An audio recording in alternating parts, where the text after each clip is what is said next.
Boris Johnson's compromise on a key Brexit bill to quell a growing Tory rebellion is still littered with problems, an ex-number 10 advisor on Europe has warned.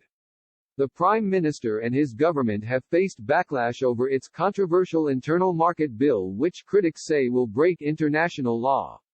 The bill could see the government override aspects of the Brexit withdrawal agreement that was signed with the EU last year in the event of no deal with Brussels.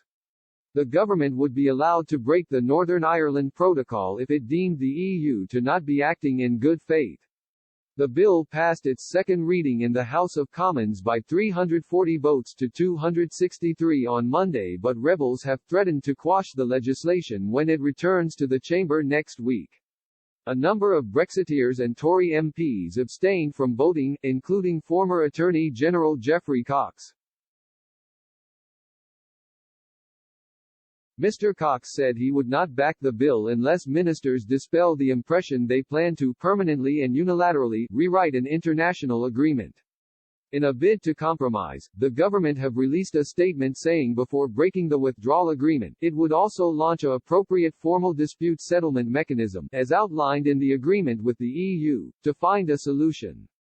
However, following the release of the statement, Raul Repero, the former special advisor on Europe to Theresa May, has outlined 3 more issues with the controversial bill. Writing on Twitter, Mr. Repero said, "This is a positive step, but I still see 3 issues. 1.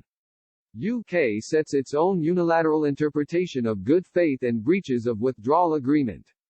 2. It can still ignore any rulings from courts or arbitration panel which it doesn't like. 3. Further breaches of international law likely on tariffs." Despite the bill passing its second reading in the Commons, European Union officials have insisted it would still be in breach of international law even if MPs are offered more oversight over the legislation.